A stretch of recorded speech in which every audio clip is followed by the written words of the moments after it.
Welcome to the Get Fit with Me, expanding your physical and mental fitness group. This group is for individuals who are ready to expand both their physical and mental fitness while helping and supporting others with similar goals all along the way.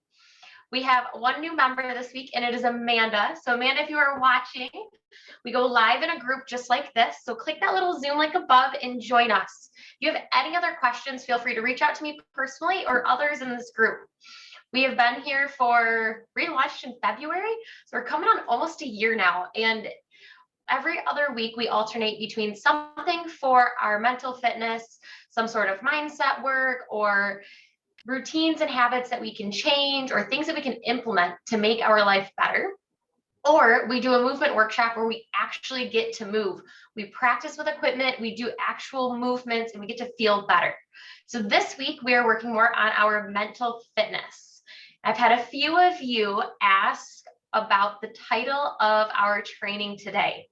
How you pack reflect how you feel?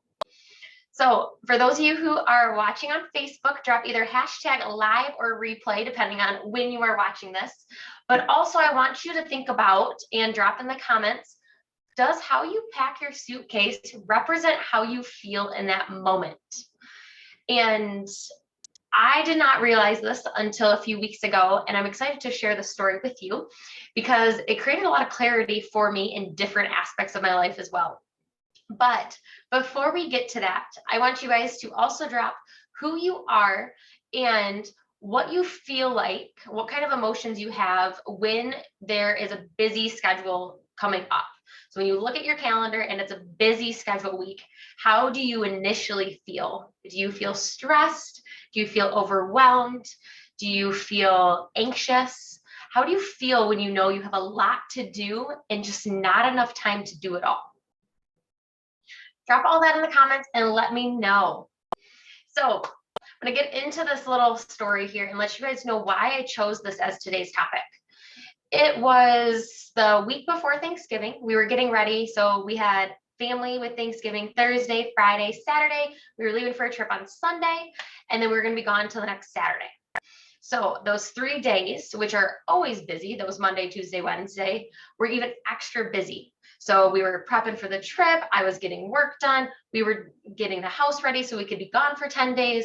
All that was happening in that small amount of time.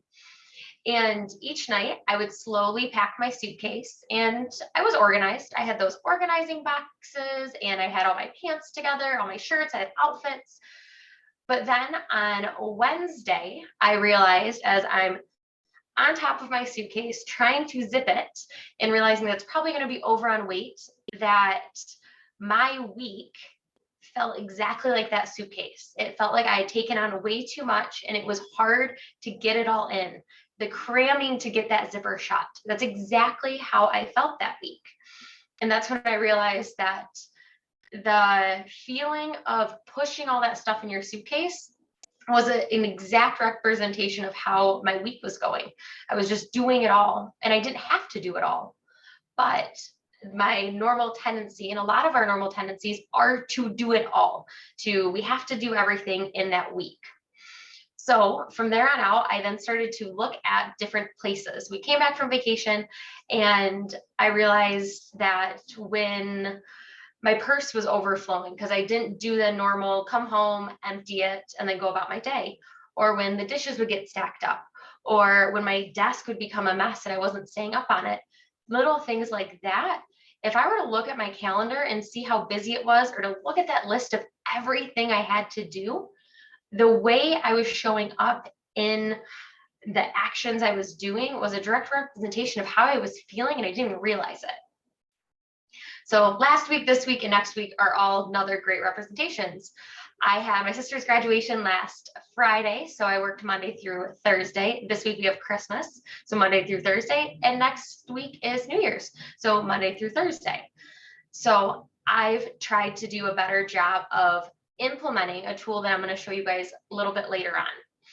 And what it has helped me do is it's helped me really narrow down what is important that week for me to accomplish and what can be pushed to the next or is less of an importance that I don't need to stress about it. because we do try to take every single thing on. We want to get all the chores done. We want to have all the laundry done. We want to be packed. We want to get everything off that checklist for work. You don't want to come back into the new year having things that you should have accomplished.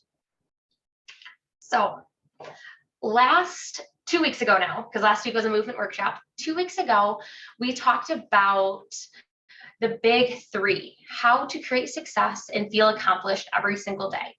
And I shared the big three. And for those of you who were there for that, you are gonna remember this. For those who were not, I'm gonna share it with you so you kind of have a better understanding. So we worked through this activity where I wanted you to think of your day. In the morning, part of my morning routine is to write down my top 3 things that I need to accomplish that day to feel good, to feel accomplished, to feel successful. Even if nothing else goes right, even if I don't get anything else done. So for that activity, I had everybody write down a list of what they wanted to accomplish for the next day. And a lot of the people in the group said they wanted to commit to getting their water in, getting their steps in, and getting their movement. And those are things that my people from my Commit to Your Health program are in. So they used that.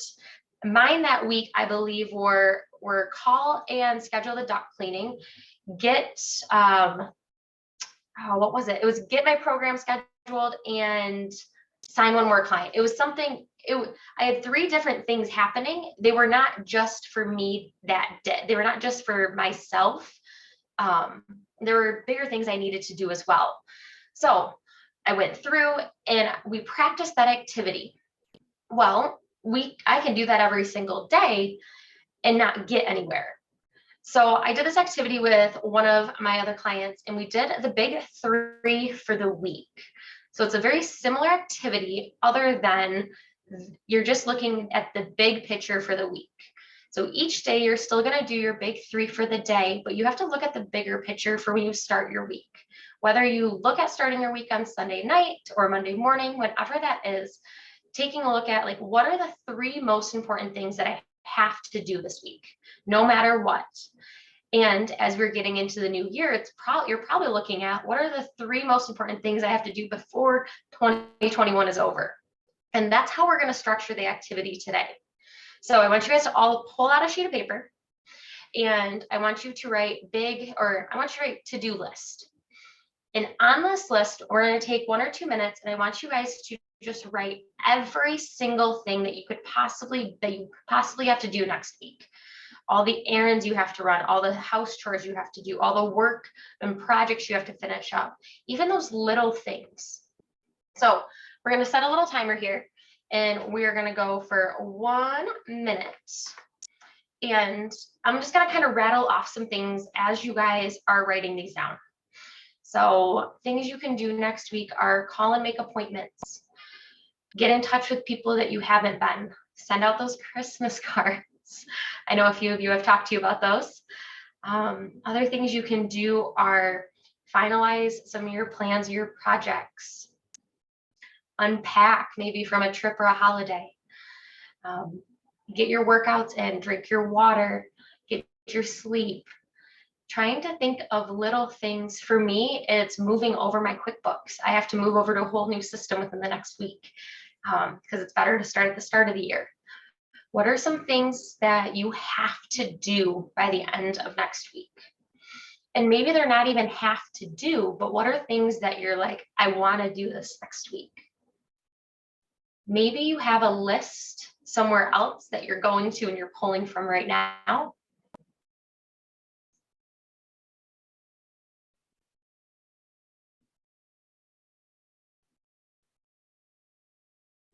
Okay, I want you to take that list now and I want you to first just look down it and start to see what's kind of showing up for you.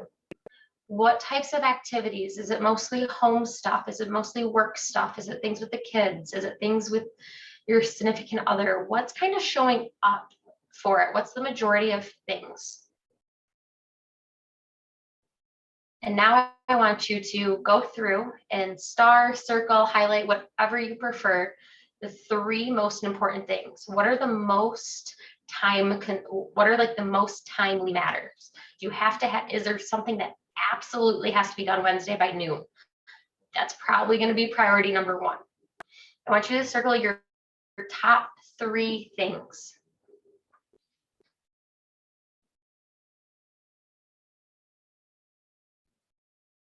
So now that you've circled your top 3 things, I want you to type them in the comments and let me know what were the 3 things that showed up for you. For me, my 3, because I did this earlier, were so my 3 for this week were to get all the Christmas presents and get them wrapped. The other thing was to finalize my trip plans for January. And the other one was to move all of my Friday clients to earlier in the week so they did not miss a session. Those were my top 3 priorities. Everything else that happened was just a bonus. So the next thing I did, this was for this week. So what I did then is I want you guys to pull out your calendar, whether it's a digital calendar or a paper calendar. And if you do not use a calendar of any sorts, I really recommend using one. If you're interested in a digital calendar, let me know. I'm happy to help you set up your Google calendars. I love it. It is my favorite. I like it better than the Apple calendars. And the best part is you can use it on everything. If you're a pen and paper calendar, awesome, keep using it. I want you to choose a calendar or a planner that works best for you and how you like to organize. So now I want you to pick one day, one time, look at your calendar. Where are you going to do that first priority? That first thing that you circled, where does that fit into your schedule to accomplish? I want you to schedule that right on your calendar. Maybe you guys about 30 seconds here. If it's something that's going to take a length of time, make sure you put it in there for how long you have to do it for, or time block it is another way to say that. I'm going to do it from 8 to 9. Or if it's just something like quick, like a phone call that doesn't really take up a whole amount of time, where are you going to make that phone call at? Is it at 9 o'clock? Is it at 10 o'clock?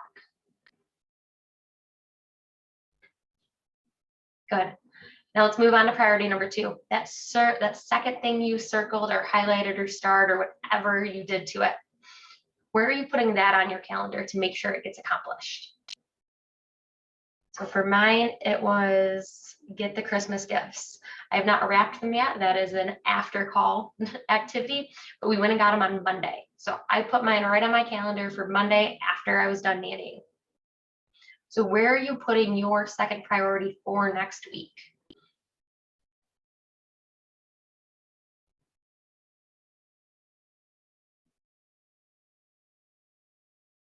Good.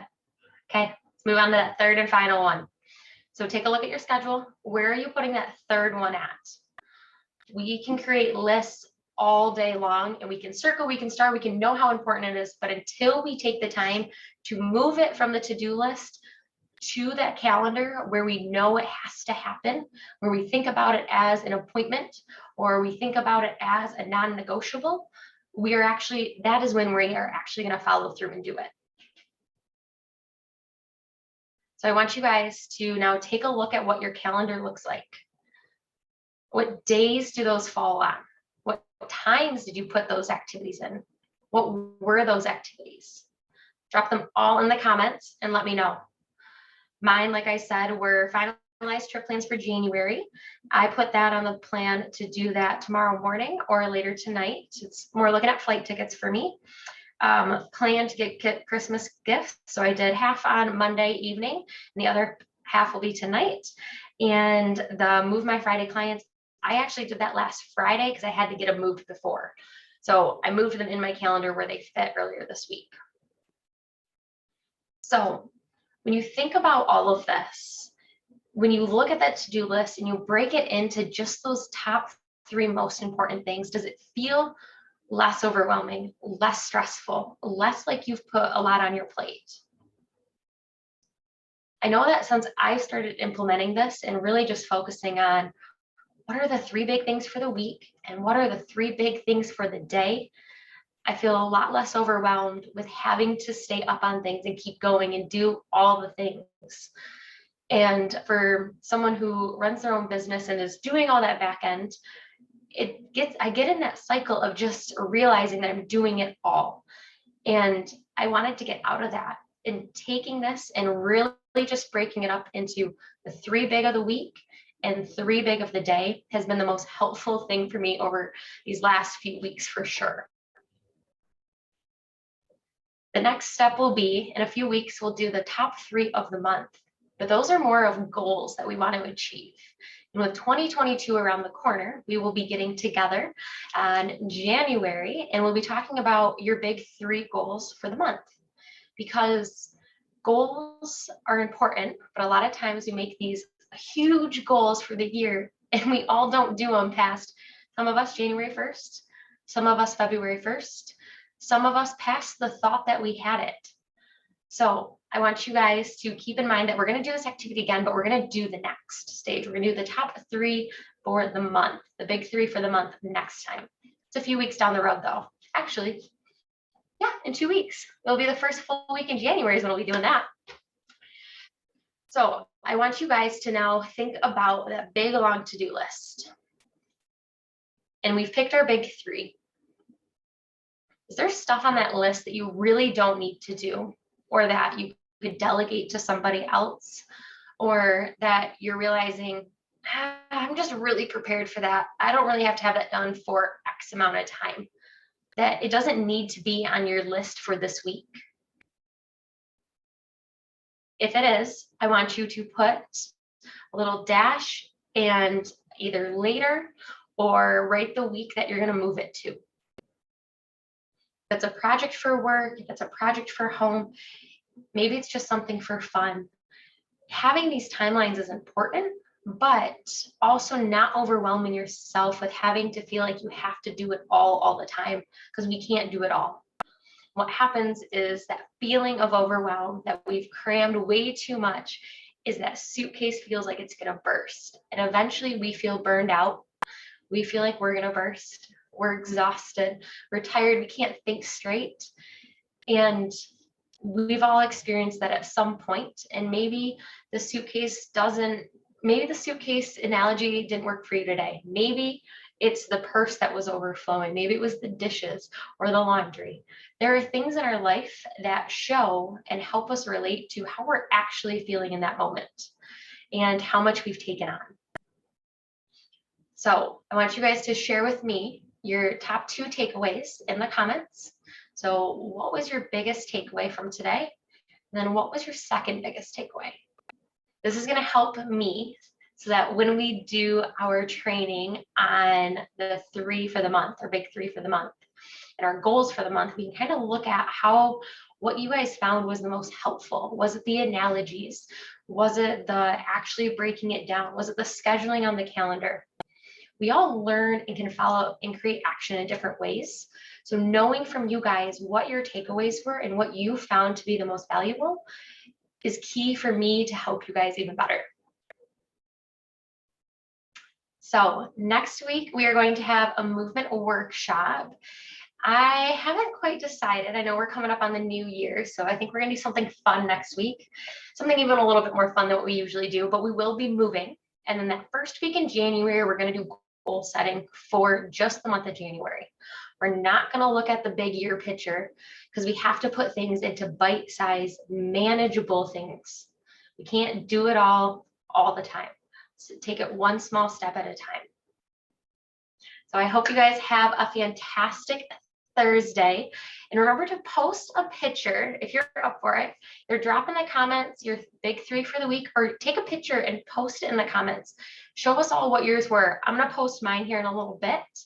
And just a reminder, there will be no group fitness class tonight, Thursday, December 23rd. I will see you guys all next week. Have a very Merry Christmas, and I will talk to you guys next week.